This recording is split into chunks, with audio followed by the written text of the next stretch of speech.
All right. Good morning, Dad. Good morning. All right. Today is day 5 of war with Iran. And how's it going for all sides so far? Well, we first of all have to admit that Iran is being really pummeled, hit very hard. But I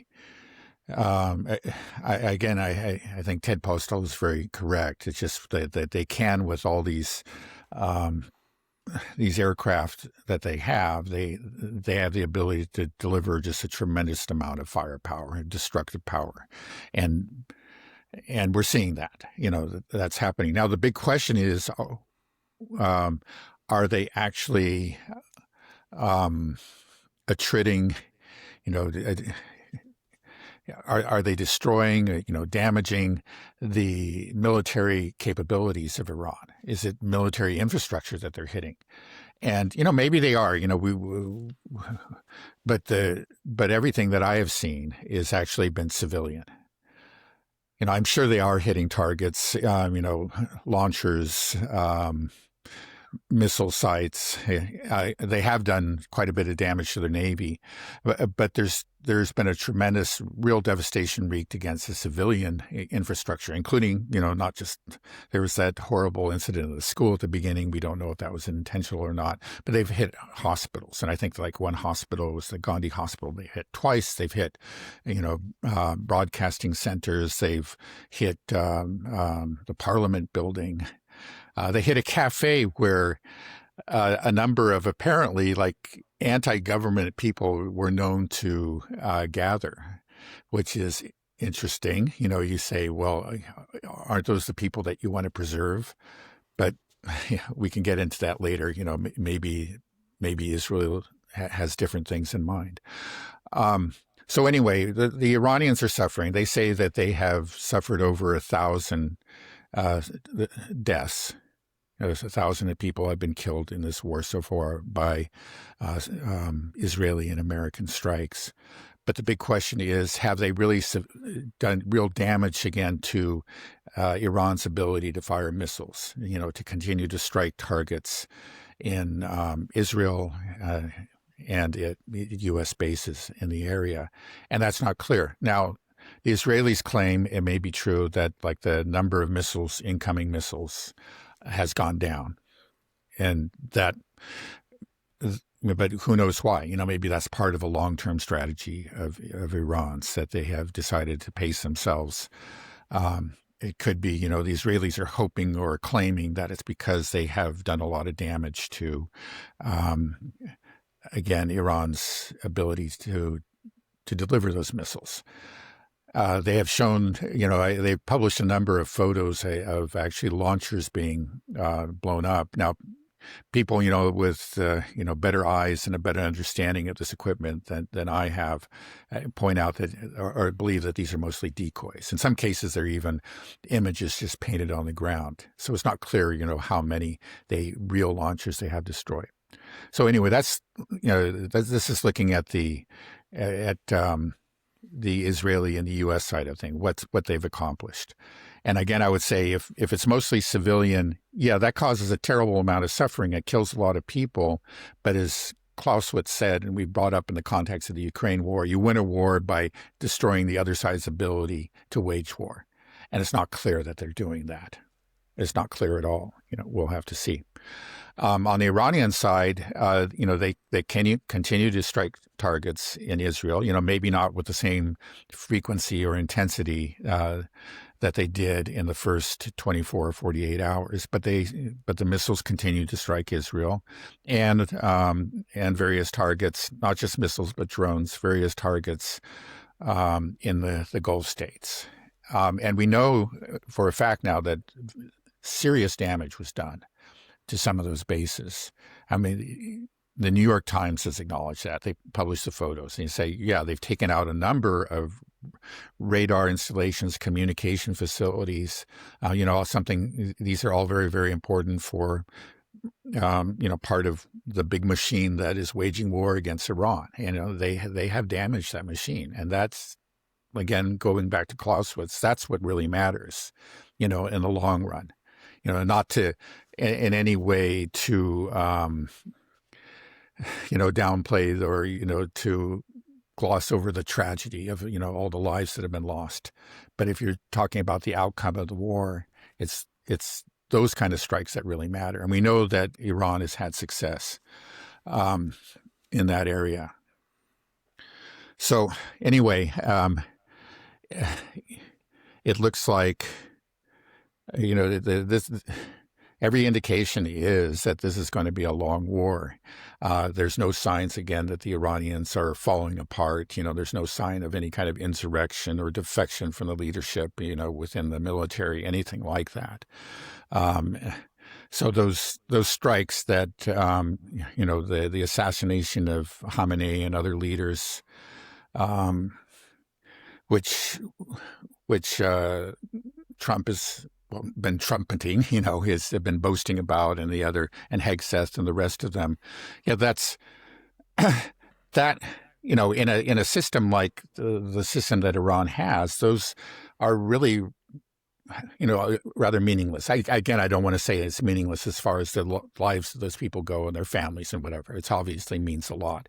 And actually, and the Ayatollah was a very revered figure, and it is a tragedy for the nation of Iran and for Shias worldwide. But as far as the military battle, I don't think it matters, because Iran was never a dictatorship. It was nothing like that. Maybe in the mind of Trump or something it was, but it was never a dictatorship. It has a very, let's say, a complex system of, interlocking and mutually supporting institutions that have weathered decades of attacks, of economic warfare and all kinds of pressure and whatever. And I think they're demonstrating that, once again, they're very resilient. Now, there's always a chance of at some point the system might break down, but we don't see any chance of that. And if it all holds together, and I think, we're going to see this devastation that is being wreaked again by American and Israeli aircraft, that is going to slow down. That tempo has to slow down, apparently. They just don't have that many precision-guided munitions. And at the same time, their air defense is running out. We just know that. Those stockpiles are very, very low. I think I saw a report just this morning that I think is in Qatar. They say that, at least according to one military analyst, it says it appears that they have gone to the top of the line interceptors for the Patriot system is the PAC-3. They're now shooting PAC-2s, which are 25-year-old interceptors. And that tells you that they've already run out of the PAC-3s. Now, that may or may not be true, but it's clear that those stockpiles are dwindling rapidly. Yeah, this war seems to be all offense and very little defense. And it makes me wonder, there's this talk about, the Achilles heel of the U.S. is its lack of interceptors. But I don't even know if that's so much the issue, because the interceptors don't seem to be able to intercept a lot of these missiles. I've seen videos, and these have been verified, of where there's been like 8, 9, 10 interceptors fired at one incoming Iranian ballistic missile, and none of them hit it. We're talking, that's just that in itself just means, like, okay, if you're in this war, let's don't invest in defense, because it's way too expensive and the success rate is so low. You just got to go all offense, and I think Iran kind of understands that. We're always wondering, what is Iran's air defense system? Are they going to be set it up? We're hearing about China's providing something, Russia's providing something, but to cover a landmass the size of Iran seems to be very, very difficult. I'm not even sure. Are U.S. and Israeli aircraft just flying openly over the Tehran, or are they firing from Iraqi airspace and turning around? I believe it's the latter, and that was true in the 12-day war. There were claims that they had actually, that they were ruling the skies, but they never provided any evidence of it. All the images that they provided were clearly taken by drones, and they were not, apparently. So there was no confirmation of that. So I think we can assume that it was not true, and we're finding the same thing. There's claims that they have kind of completely wiped out, Iran's air defenses, but we're not seeing that. I think they are doing, the strikes are standoff strikes from like Iraqi airspace, as you say, and also by drones. But some of those drones, a number of them have already been shot down. That's something that we saw, of course, in the case of Yemen, So these earlier last year. strikes, but these strikes that are being carried out on, you saying civilian infrastructure and hospitals and things like this in Iran, these are being done from things shot from like F-35s, F-22s, all different Iraqi airspace. Or if you're doing severe damage like that, usually it would be some type of bombing mission, right? Like a printer's kind of crazy. Well, I think in some cases they're probably Tomahawk missiles fired from the ships, but other times they are, air-to-ground missiles fired from the aircraft. Now, you're talking about the inadequacy of air defense, and I think that's true for certain kinds of missiles, right?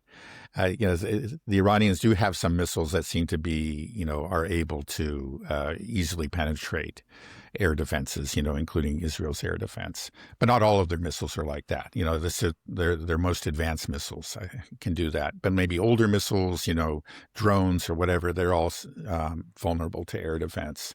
The one thing that is most vulnerable to air defense is aircraft.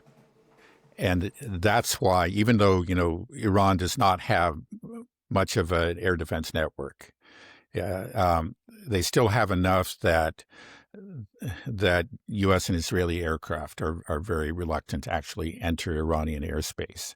Because, again, that's something that air defense is very effective again. And we saw it. Well, no, actually, maybe it wasn't air defense. There were the 3 F-15s that were shot down over Kuwait. The Iranians say they did it. The U.S. says no, it was friendly fire. The first reports was that it was air defense, and then later they said it was actually a Kuwaiti plane that did it. A Kuwaiti fighter. It's kind of, I don't know. I don't know what actually happened. It's a little bit hard to believe that they actually shot down 3, and over a period of time. And Kuwait, borders Iran, so it would have been very easy for Iranian air defense to take those out. But we don't really know what happened. Yeah, and I understand that these PAC-2 or PAC-3 should be good at intercepting slower moving ballistic missiles or drones, but we're seeing videos of, for example, that billion-dollar plus radar station in Qatar. It was hit by a slow-moving drone. We saw it. You could hear it. Yeah. And then the whole thing's gone. Like this, and he said there's only 6 of these in the whole world. This is something that needs to be guarded very well. But this is an important radar installation, one of the most important radar installations for the U.S. military. It's taken out with a cheap drone. It wasn't a hypersonic ballistic missile. So that tells you something, right? That we clearly don't have the ability to defend our assets. We are seeing Israel get hit. Everybody's getting hit. Something like every base in the region has been hit. It seems like 18 countries, territories, and nobody's getting spared from this. And this has to be devastating to the United States. The whole point of having American protection and allowing an American base in here, allowing the empire into your country, was the idea that these guys are almighty. They will protect us. They'll keep us safe. They're not doing it. It's the opposite. It's like, okay, why? Wait a second. You guys, America, you're getting scared off with $100,000 worth of drones. We're pumping in billions and billions of dollars into your Patriot system, into the THAAD, or to these early rating installations. And you're saying that they can be taken out with a 50K drone? Like it's over, right? For everybody around the world, anybody that is hosting an American base has to be making that calculation. Like, wait, why are they here? What do they do exactly? How is this going to help? People, the South Koreans probably have to be asking that. Kim Jong-un is probably looking like, hey, if I wanted to take South Korea, I probably could pretty easily, right? It now all of a sudden these bases have become the illusion of protection and power that they used to present is shattered. Yeah, and actually, I am reminded of Ukraine. There's an obvious parallel. I think it's the same kind of calculation that the leadership in Kiev made: is we bring the Americans in, and then we're safe. And of course, the opposite is what happened. By bringing in the Americans, you made yourself a target. You say, well, okay, now we're a target, but of course the Americans are invincible, or the West in general. They will protect us. And they may obviously have made a real effort in Ukraine, but they've failed to do so. Now, in these Gulf states, it's even worse for them. They're finding out very, very quickly that this bargain that they made, they figured like, oh, we give up a little bit of our sovereignty and we get the security, right? And then when push comes to when the war actually breaks out and they find themselves under attack, it turns out that, well, first of all, yeah, these air defense systems weren't exactly what they were made out to be. And then also, what is the U.S.'s first priority? Which country is the U.S. trying to protect above all, to the detriment of these other countries? Where is it allocating most of its defensive resources? And of course, the answer is Israel. And I'm sorry, if they were surprised by that, they were just fools. Yeah, and another issue I think with the United States is our offensive capability. It is impressive in many ways, but it relies heavily on the aircraft, and it's such a riskier thing. When an aircraft gets shot down, that's a big deal, and it all of a sudden is a huge blow to your military prestige. And there goes $250 million, and then the ability to train a new pilot and all this that goes in. Whereas Iran is able to just fire these ballistic missiles and these drones constantly. And even if you are able to shoot down 10, 20, nobody cares. It's like, okay, it's like shooting, it's just a bullet. They'll reload another one. It's not a big issue, where it's a political military nightmare for them whenever these planes get shot down. So we just don't have America does not have the tools for this type of war, for a 21st century war. And it just seems hard to, it's actually, it makes sense if you understand. Just like America, all these generals are like, oh man, if it was just 20 years ago, we would show them we're so good. We have the best, our Bradleys, our Abram tanks, our aircraft carriers. Like, oh man, if this was back in the 80s, we would, but it's not. And it turns out, like, if you did not make the right investment in drones and ballistic missiles, then none of this matters anymore. It's like that's what I'm reading, how I'm reading it. I mean, maybe that's an exaggeration, a bit of hyperbole, but for the most part, I think that's the case. But we're even seeing in Ukraine as well. Like, what is really keeping the Ukrainians in the fight? It's just the drones more than anything, and that's not coming from the Americans. With the Americans, a lot of people, I'm sure this war will affect Ukraine and their support, but I don't think it's going to affect it as much as a lot of people think, because really the main assets that we are giving to the Ukrainians is intelligence, and that in terms is we don't have scarcity in that field, and their drones are self-produced in Ukraine. So for that, I think it doesn't change the balance so much. But here in this war in Iran, we just don't have the tools. Yeah. Again, we do have the ability to inflict a lot of harm on Iran. The question is, do we actually inflict the harm where it counts, as far as the outcome of the war goes? And it's not clear at all that we do. Yeah, I think it is. It's a tortoise and the hare kind of situation that we're looking at here. And, again, in 5 days, the U.S. and Israel's killed 1,000 people.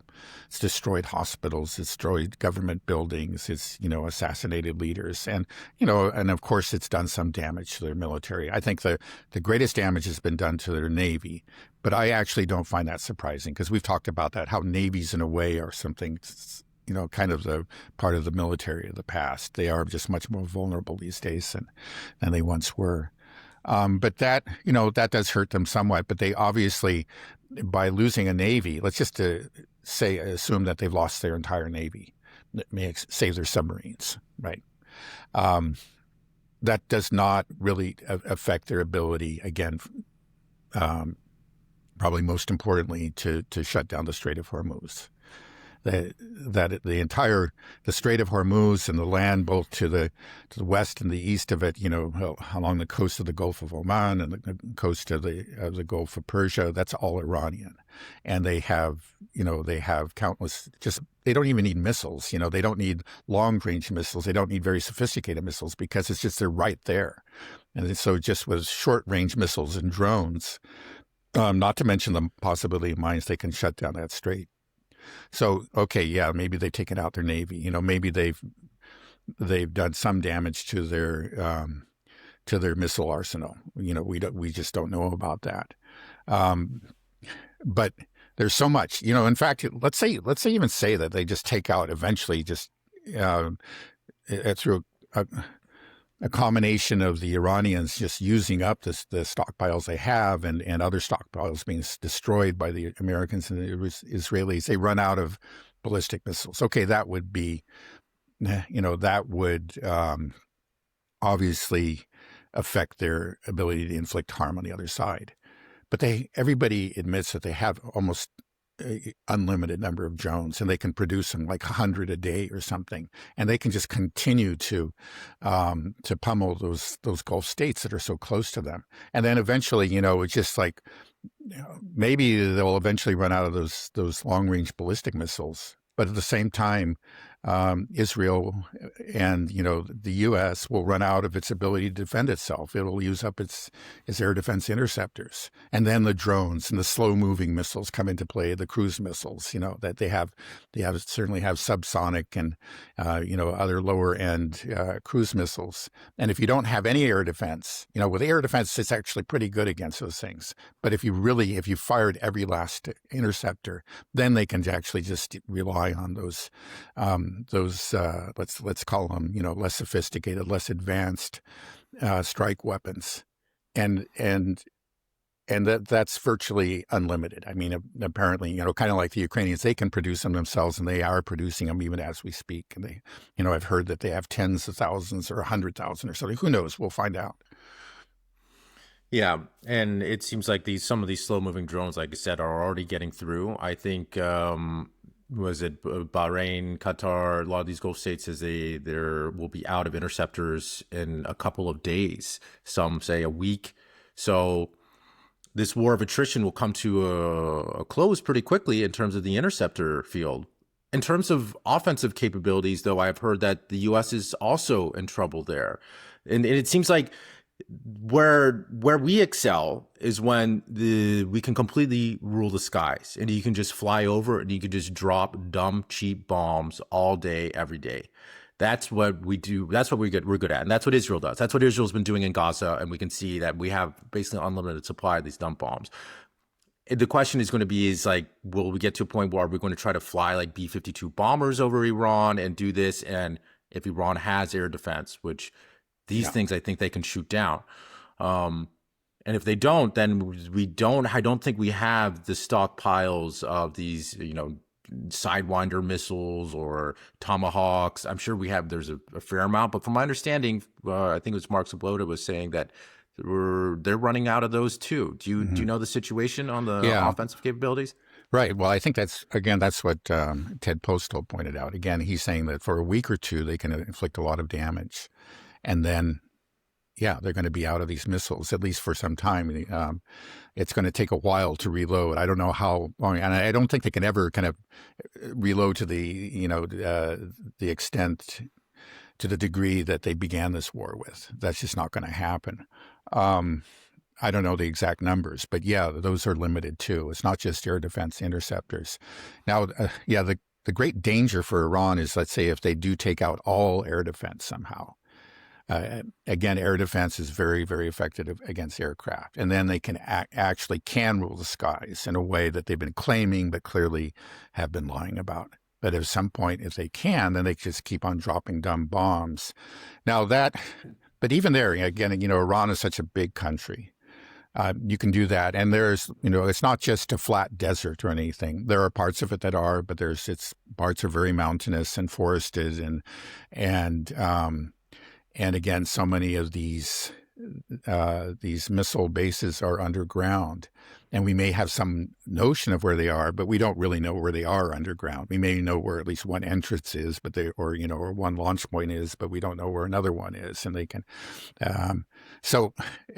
even then, they could certainly, if they could attain air supremacy, that would hurt Iran. It wouldn't affect, I think, the drone production and the drone strikes at all, and probably in general the short-range missile strikes. Again, it's just easier to hide and to move around short-range missiles, and very easy to do that with drones.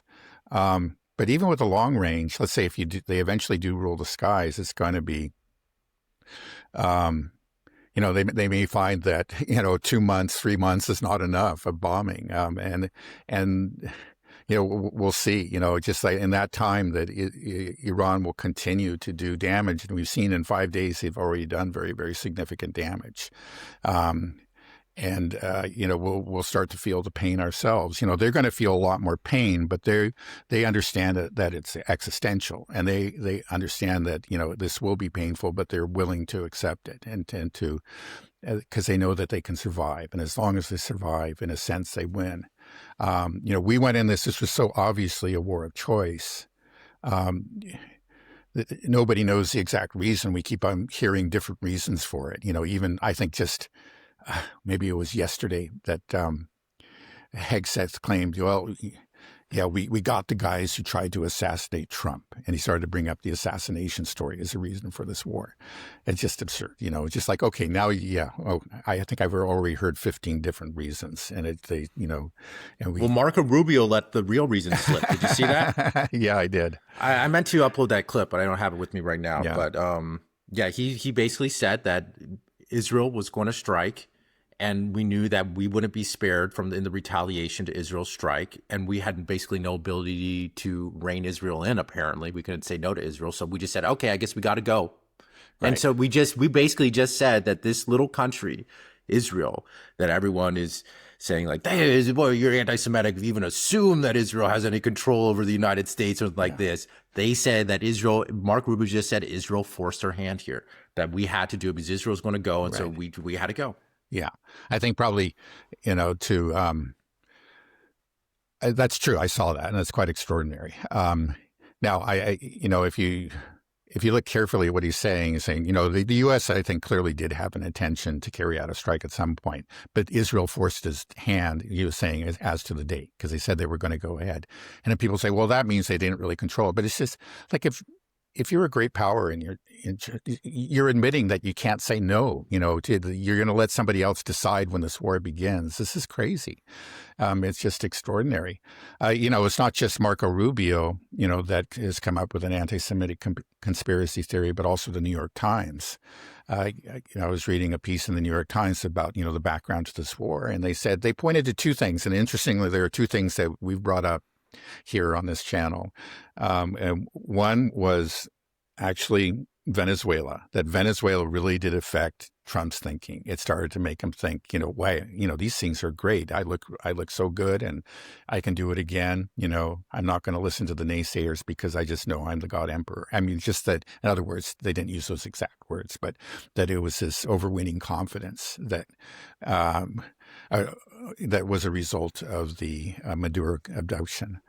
But then the other thing was Israel. It was Netanyahu. And it says that Netanyahu just started to put on the pressure and constantly, he made the visits that we all know about to the White House, but he was also often on the phone with them, I guess 15 phone conversations, they say, and constantly applying the pressure and pushing him towards war and doing what he could to convince Trump that negotiations would go nowhere.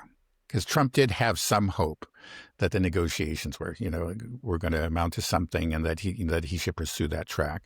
I think that was that wasn't totally phony, at least at the start. But Netanyahu made sure that didn't happen. So yeah, again, another anti-Semitic conspiracy theory from our mainstream media or from our. Yeah, wow, the New York Times never thought they'd get something right, but there you go. No, sometimes they do. A big question I think a lot of people have is what's going to happen to these Gulf states? Where are they going to try to stay out of it as much as possible, or are they going to go on the side of the United States and Israel? And because it's like, okay, we're hosting our bases, our U.S. bases are there. They're supposed to be offering protection. We're getting attacked by them. Or are they going to even support Iran on this? Because I don't know if you saw Tucker Carlson. He had he was covering the war, and he said that the strikes on Saudi Arabia, Aramco, And these were carried out by Mossad, or they arrested the Saudi officials arrested some Mossad, basically terrorists, that were going to damage the economy of these Gulf monarchies. And the reason is that basically Israel just wants to set the whole region on fire. Yeah, I also wants to, I think, drive a wedge between Saudi Arabia and Iran. This is something I remember when the peace agreement was made, with Chinese mediation between Saudi Arabia and Iran some years ago. That should have been something everyone should have celebrated. That this is peace. This is the end of a rivalry, a conflict that has actually been turned bloody on many occasions. But you could just see the reaction of the Israelis and the U.S. was funereal. I mean, the atmosphere there was funereal. In other words, they just this was the last thing they wanted. This was something that they had always been saw to their advantage. In other words, the conflict between the Sunnis and the Shias. This is something that they wanted to exacerbate, and here it appeared to be coming to an end. Now, we recently heard, I think, again, it was a story in the Washington Post I mentioned in the last episode, that Saudi Arabia, though publicly saying they were trying to pressure the Americans not to go to war, were privately doing the opposite and urging them to. Now, I don't know that's true, though. That may be deliberate misinformation and part of a campaign, maybe in coordination with the Mossad strikes, or to create division where there isn't, or more of a division than there is. Chas Freeman, who's somebody who really knows about the region, he was an ambassador to Saudi Arabia, flat out says that just wasn't true. He says that's just nonsense. He doesn't believe that at all. So if it wasn't true, then it shows there is this campaign, to get Saudi Arabia to turn against Iran and possibly join the fight against Iran. And I know when that strike on the oil facility occurred in Saudi Arabia, the Iranians immediately said that was not us. That was a false flag.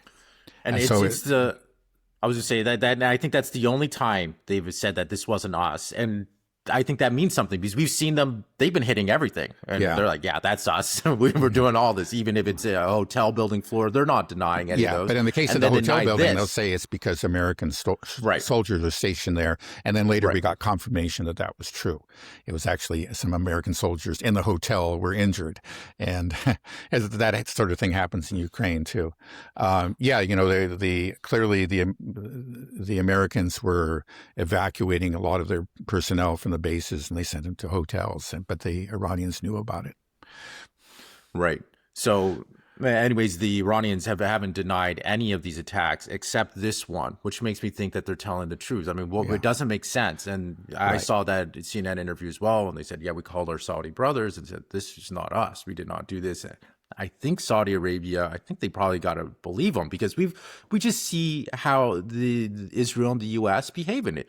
Deception. That's what we do. I mean, this whole war was under the guise of diplomatic disguise as a deception. This is what we do. And we know Israel has this history of false flags. Everybody's been talking about it. So what do you think happens? Like, these Sunni monarchs, they got to be terrified. I mean, a country like Bahrain, it might be overthrown. I mean, you have a Sunni monarch with a 20% Sunni population, 70 to 80% Shia population.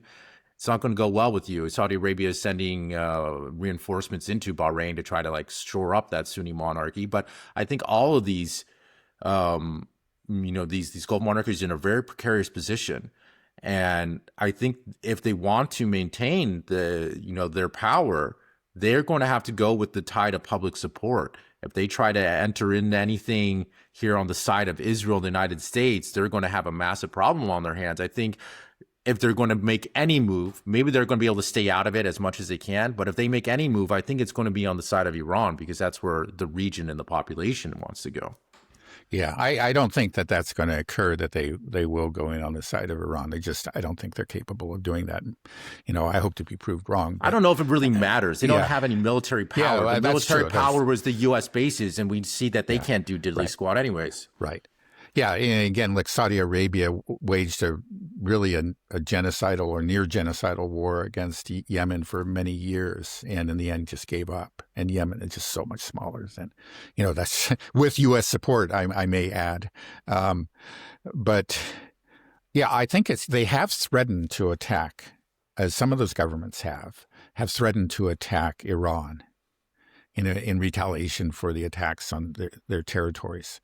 But I don't think that's going to happen. First of all, they are weak, as you point out. But then second, it's just that, like you say, too, they do not want to be seen actually fighting alongside Israel and the United States. I mean, that's such a bad look. Even though they have been covertly and not so covertly, cooperating with the U.S. and Israel for years and years and years. Well, quite openly with the U.S., but we'll say covertly with Israel.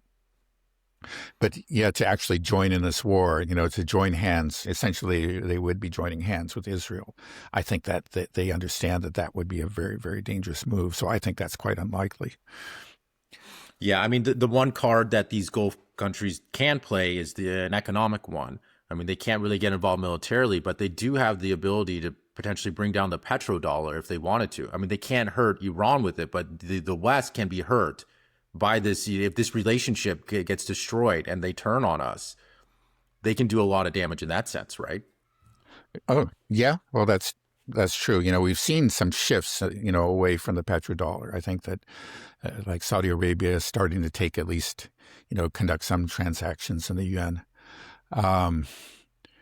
But that process could be accelerated by this war. There's no question about it. Many people, including that Professor Zhang of predictive history, he's quite popular. They say that World War III has already started. Do you look at it that way? Do you see this turning into World War III? Yeah, increasingly, yes. Really? Yeah. I don't think we can announce World War III yet, but it sure has the feel that that's where we're heading. That this Western hegemon is not going to go down without a fight, and it's been so aggressive against all those that try to stand up to maintain their sovereignty, that eventually the real those powers, like namely the real superpowers that oppose it, Russia and China, they have behaved very cautiously. They have to be honest, to a great extent have appeased the Americans. But at some point they just may realize that we can't do that anymore, and that may end up being an effect of this war. It's just that you may see a firming up of positions in both Russia and China.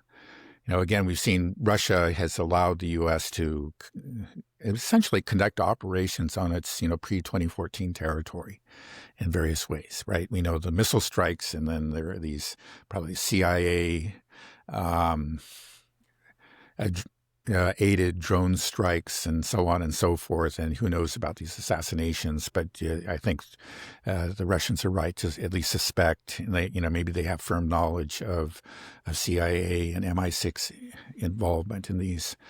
They have so far not responded in kind, but it may be that, that this war will tell them that, yeah, you don't negotiate with these people. They're out to get us, and that we have to fight back. That's the only thing. So, and then, who knows? I think that, again, it's that specter of World War III that has kept Russia from responding in kind. To say, like, yeah, we have a right to retaliate, but if we do we have World War III on our hands? Let's just hope that they come to their senses. But at some point, they're going to conclude they're not going to come to their senses, and we just have to fight it out, and we may have World War III on our hands. Okay, well, that's terrifying. The one thing that maybe gives me hope that we won't have World War III is just the weakness of the Western hegemon. Like, I don't think we have the ability to really have a World War III. Like, if we do, who are going to be the sides? Like, what we're seeing right now happen with the Western hegemon is that all of its so-called allies and its friends don't really have anything, don't have any power. These are just places that hold some American weapons and some American troops, maybe. And what we're seeing is that we're having to say, hey, everybody, that we gave you some things, our defense, actually give it all back to us now. We need it now, right here in this location. Right. And they then leaving them with nothing. They have no military industrial complex themselves. None of these countries have a military industrial complex. And the United States has a 1980s military industrial complex. It would have been, oh, it would have been so great. Back in the 80s and the 90s, we could have just steamed on in, but we don't have a military industrial complex to counter what Russia does, what China does, what Iran does. And none of these NATO countries do either, because they abdicated their own MIC to us. They just said, we'll just stick with the top dog and we'll always be on top. And then we found out, the top dog was resting on his laurels too long and his stuff doesn't work too well. And they're massively in debt and they have huge problems. So how can this really work? Like, if it works out, it's like the Western hegemon side doesn't even have the capacity. We were just talking about this war in Iran, that maybe we can do it a week, 2 weeks. How we expect to do a world war if we can't even handle Iran in 2 weeks? It will run 2 weeks with Iran. We're out. Where would we get the backup from? How would this even happen? Yeah. Well, it's amazing that they're attempting this again after the experience in the Red Sea. Remember, that was a 7-week war. And in the end, they decided, we went in. I remember all the chest thumping ahead of time, right? It's like, sleepy Joe Biden, those, the Democrats, they don't know how to wage a war. They're woke and they're not real warriors. We are, and we're going to teach the Houthis a lesson. 7 weeks later, it's like, okay, and they were out of the Red Sea. That's so, but they don't seem to have learned it. I mean, it just seems again, they're thumping their chests again, Hegseth and Trump is saying everything is going so wonderfully and they're absolutely obliterating everything in sight and they're way ahead of where they thought they would be. And he probably really believes it, I don't know with Trump, but again, I think sometimes the most effective liars are the ones that believe their own lies. And I think that maybe describes Trump in many cases. So yeah, there is still this hubris, this kind of the sense that it's we are the hegemon, we are the hyperpower, nobody can even approach us. This is the language that Trump uses openly, but let's remember Biden did too. Is that we are, right? But people understand that just saying it doesn't make it real anymore. People can see it, just like we were saying in the beginning. All these bases being wiped out, that's just a huge blow to American power. It's like, okay, well, you guys actually, it seems like $200,000 worth of drones can just wipe out this multi-billion-dollar base that we paid for here. Right. Yeah, well, you'd hope, we've been hoping for reality to win. Remember, I mean, we've been talking about the Ukraine war for years now. And you're saying, sometimes just there's this hope that at some point reality will break through, but we just don't see a sign of it. I mean, it's just like this, their vanity knows no bounds and the sense of supremacy knows no bounds. If something goes wrong, it's always somebody's fault, but it can't be that we are not all powerful. Yeah. We'll see. Well, I know it's going to be hard in this case. But it is a very, we're looking at two things going on here, on the U.S. side. Okay, well, three things. Okay, there are the physical constraints as they start to use up their precision-guided munitions, as air defense runs out. This is all going to have an impact on their ability to wage war there against Iran. But then the other thing is, domestic opinion. I mean, he went into this war without anything close to a convincing, argument. He's been all over the map, and so many of the things that he says as justifications for this war are just patently absurd. So So, the polls show it. This war is not supported by the American people. People who are opposed to it outnumber those who support it 2-1. That's not a good way to enter into a war. And then you're seeing already, maybe even more importantly, because quite often our leaders just don't really care what people think, unfortunately, at least in the short run. But many of the elites, politicians, at least on the Democratic side, are starting to very openly question this war. Again, they should have made loud noises ahead of time, but now that they're seeing how badly it's going and they're seeing the polls, they're coming out against the war. And we're getting leaks, and we're getting, again, these establishment media, even the Wall Street Journal, which has always been very, very hawkish, is also questioning this war. So this is something that Trump has to deal with. And that's only going to grow over time. On the other side, though, is that, okay, if he calls it off and he clearly hasn't attained his objectives, and the U.S., bases suffer lots of damage, Israel suffers a lot of damage, where is he? It's just then we have the Zelensky logic. That's the problem. Okay, we went in and we committed ourselves to this foolish war. It didn't work out. But if we admit it now, then everybody sees us for a fool. So we have to keep on going. That's the other thing. So let's just, between all these different factors here, at some point, we just hope that, okay, the physical constraints and the domestic pressure will finally force Trump's hand and he'll call it off. And of course, he'll try to put a good face on it and claim that, okay, yeah, we achieved incredible things, like we've never seen in history before or something. He'll say something like that, but it won't convince anybody. Right. I don't maybe think not even his base, either. which it must be one thing that we have to admit right now is like among Republicans, there's 85% support for the war. That's where all the support for the war is. Among independents and Democrats, virtually none. Let's check what that is next week. Exactly. Because, right. I think that's right. Because maybe they believe that that Trump is great. He has this great plan. It'll be over in 2 weeks and it'll be the most amazing thing in history. And if we get into 2 months and things are getting worse, I think you'll see that evaporate. Right. Yeah. People start coming back in body bags. I think the people will know who to be upset at. Like, this was not necessary for us at all. Right. Now we've gone into this thing.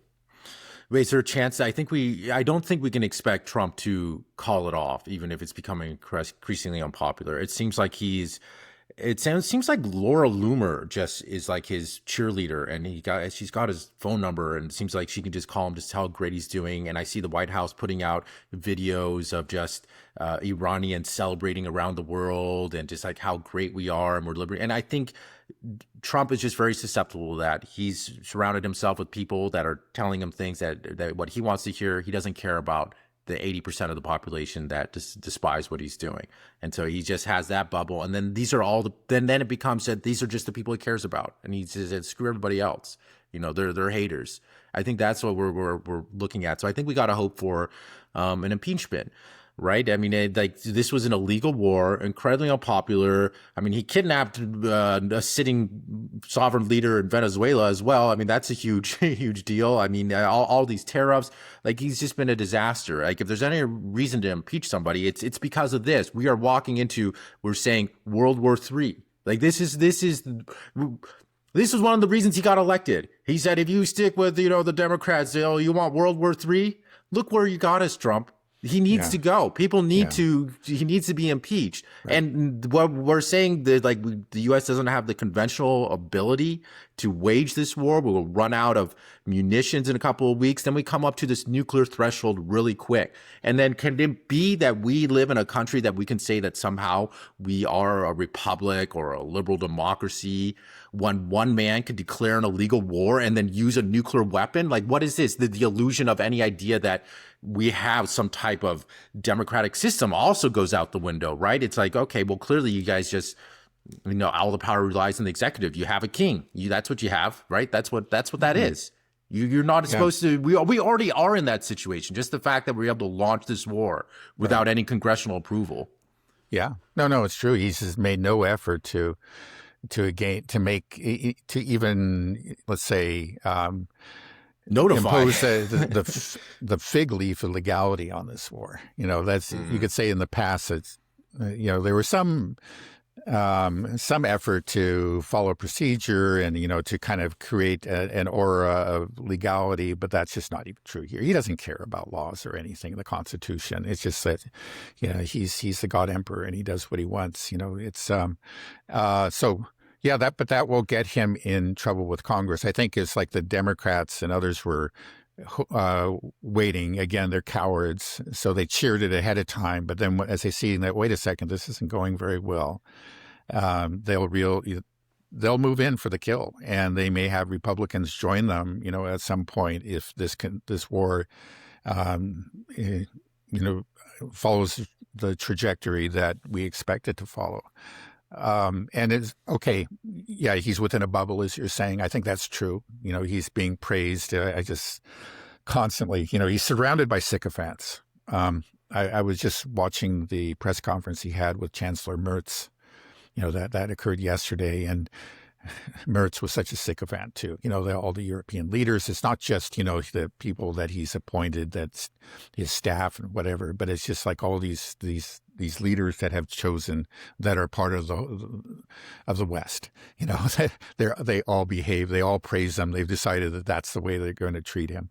And then when one person like Pedro Sanchez of Spain, right, actually dares to criticize him, and I pointed out, I felt it was kind of a mealy-mouthed criticism, but at least he did it, right?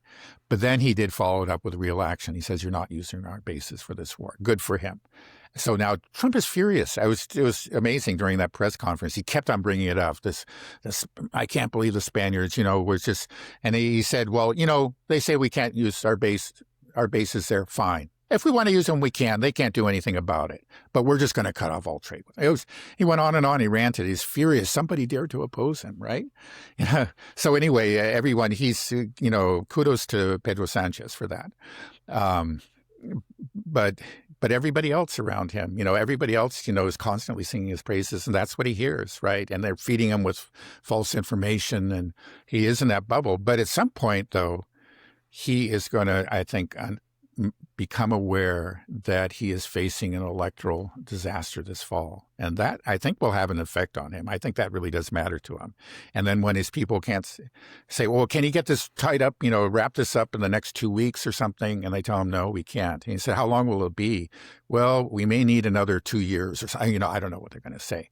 But remember, that's what happened in the case of Yemen. It was actually, he thought it was going to be over in 4 weeks. And then it continued. And then he asked again, like, how long is this going to take? And they said to really, really, eliminate their offensive capabilities, it's going to be maybe 6 months. That's what they said. Perhaps that wasn't even true, but that's what they told him.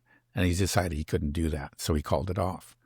And maybe that's what we'll see too. It's just, you'll look at this electoral disaster and you'll find out, wait a second, I might still be fighting this war in November. I'm going to be wiped out. I got to do something now, just declare victory, and like he did in Yemen. That's the the thing that we can hope for.